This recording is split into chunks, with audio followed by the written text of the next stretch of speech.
சமீபத்துல போலீசார் அடிச்சதுனால இறந்து போனார் இல்லையா அஜித்குமார்.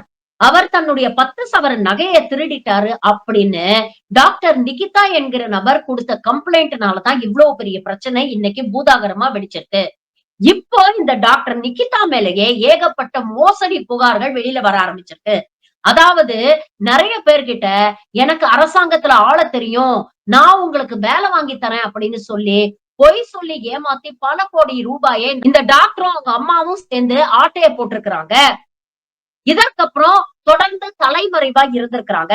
இவர்களை எதிர்த்து ஏகப்பட்ட பேர் ஏற்கனவே போலீஸ் ஸ்டேஷன்ல கம்ப்ளைண்ட் குடுத்திருக்காங்க. இதெல்லாம் அதிமுக ஆட்சி காலத்துல நடந்திருக்கு. அதிமுகவில் இருக்கக்கூடிய பல முக்கிய பிரமுகர்கள் இவர்களுக்கு ஆதரவா செயல்பட்டாங்க அப்படிங்கிற செய்திகளும் இன்னைக்கு சமூக வலைதளங்கள்ல வர ஆரம்பிச்சிருக்கு. இந்த விஷயம் இப்ப பூதாகரமா வெடிக்கும் பொழுது, அம்மாவும் பொண்ணும் சைலண்டா வீட்ட பூட்டிக்கிட்டு எஸ்கேப் ஆயிட்டாங்க. எங்க தலைமறைவானாங்கன்னே தெரியல. உண்மையிலேயே 10 சவரன் நகை திருடுதான் போச்சா? இல்ல அஜித்குமார் மீது இருக்கக்கூடிய காழ்ப்புணர்ச்சினால அவர பழி வாங்கணும்ன்றதுக்காக இந்த அம்மா பொய்யா கம்ப்ளைண்ட் குடுத்துச்சா? அப்படிங்கிற ஆங்கிள்ல இன்னைக்கு பல பேர் யோசிக்க ஆரம்பிக்கிறாங்க. கேள்வி கேட்க ஆரம்பிக்கிறாங்க. உண்மையிலேயே நகை களவு போயிருந்ததுன்னா, உண்மையான குற்றவாளி யாரு அப்படிங்கிறத கண்டுபிடிக்கிறதுக்கு ஏன் இதுவரைக்கும் போலீஸ் முயற்சி எடுக்கல? அப்படிங்கிற கேள்வியும் இன்னைக்கு வெளியில வந்திருக்கு. ஒருவேளை இது பொய் புகாரா இருக்கிறதுனால தான் எஃப்ஐஆர் கூட போகாம போலீஸ் ஸ்டேஷன்ல வச்சு விசாரிக்காம வெளி இடங்களுக்கு கூட்டிட்டு போய் அஜித்குமார டார்ச்சர் பண்ணியிருக்கிறாங்களா?